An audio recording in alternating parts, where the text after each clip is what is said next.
आखिर क्यों चाइना ने भर भर के मोर की खेती करनी शुरू कर दी है? क्या वो हमारे देश के राष्ट्रीय पक्षी को भारत से गायब कर देना चाहता है? भारत में मोर तेजी से जंगल काटे जाने की वजह से दिन पर दिन घट रहे हैं। दुनिया के कई देशों में तो मोर पूरी तरह से गायब ही हो चुके हैं। आपको जानकर हैरानी होगी कि चीन ने हजारों की संख्या में मोर को अपने बर्ड फार्म में छिपा रखा है और इन बेजुबानों का बिजनेस करके करोड़ों रुपए कमा रहा है और दिन पर दिन मालामाल हो रहा है। चीन में सांपों की ब्रीडिंग करने वाले स्नेक फार्म्स, करोड़ों रेशम के कीड़ों की ब्रीडिंग करने के लिए वॉर्म फार्म्स, पोल्ट्री फार्म्स, नकली अंडे बनाने की फैक्ट्रीज और न जाने कितने एनिमल ब्रीडिंग फार्म्स मौजूद हैं। इतना ही नहीं, चीन ने 1960 में 100 करोड़ गौरैया चिड़िया को मार दिया था और तब से पूरी दुनिया में गौरैया चिड़िया विलुप्त होने के कगार पर है। और अब चीन के जिस सीक्रेट बिजनेस से पर्दा उठा है उसके बारे में जानकर पूरी दुनिया के पैरों तले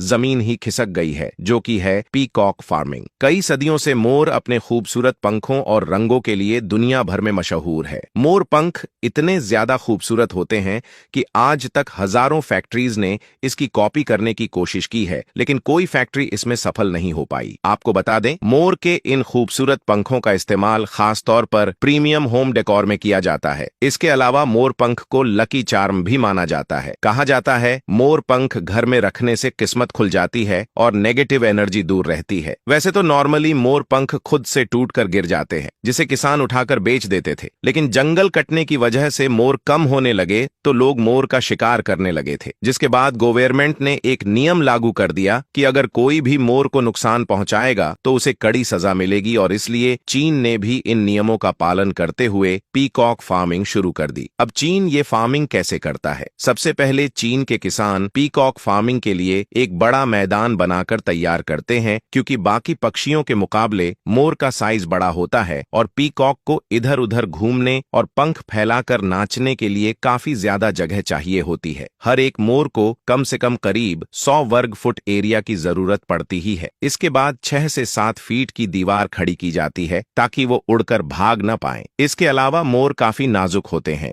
बारिश के मौसम में बीमार न पड़ जाए, इसलिए इनके लिए छत वाले हॉल भी तैयार किए जाते हैं। अब पूरी तैयारी करने के बाद किसान को मार्च से सितंबर महीने का इंतजार रहता है, क्योंकि इसी सीजन के बीच पीकॉक मीटिंग करते हैं और इस मीटिंग में किसानों का पीकॉक ब्रीडिंग बिजनेस निर्भर होता है। इसी बीच मोर के पंख भी टूटकर नीचे गिरते हैं, जिसे किसान इकट्ठा करके अच्छे दामों में बेच देते हैं। मीटिंग के बाद मादा मोर अंडा देती है, जो करीब 1 महीने के आसपास फूट जाता है, जिससे मोर के बच्चे बाहर आते हैं। अब जब ये बच्चे करीब 3 से 4 साल के होते हैं, तब जाकर ये पूरी तरह से विकसित होते हैं। अब आपके मन में आ रहा होगा कि आखिर चीन पीकॉक फार्मिंग से कमा कैसे रहा है? दरअसल एक स्वस्थ युवा नर मोर की कीमत चीन में लगभग 2000 से 5000 युआन यानी 23,000 से 6 लाख रुपए तक होती है, जिससे चीन दूसरे देशों को मोर अच्छे रेट में बेच देता है। इसके अलावा मोर को भारत जैसे देशों में संरक्षित पक्षी माना जाता है और राष्ट्रीय पक्षी होने की वजह से इसे मारने पर बैन लगा है, लेकिन चीन में इसके मांस को पोषक तत्वों से भरपूर माना जाता है और यही वजह है चीन में मोर के मांस की कीमत 3500 से 7000 रुपए पर किलोग्राम है, जो इसे चिकन और टर्की जैसे अन्य पक्षियों से कई गुना महंगा बनाता है। और तो और मोर के पंख तो वैसे भी दुनिया भर में दुर्लभ है ही, साथ ही इसके अंडों की भी ऊंची कीमत मिलती है। एक अंडा 50 से 100 युआन यानी 500 से 1000 रुपए तक बिकता है। यही वजह है चीन को बड़े फार्मों से सालाना करोड़ों युआन का मुनाफा हो रहा है, जिसमें काम करने वाले किसान भी साल में लाखों युआन कमा रहे हैं। भारत में अगर सही पॉलिसीज और प्लान्स बनाए जाएं तो भारत भी पीकॉक कंजर्वेशन के साथ साथ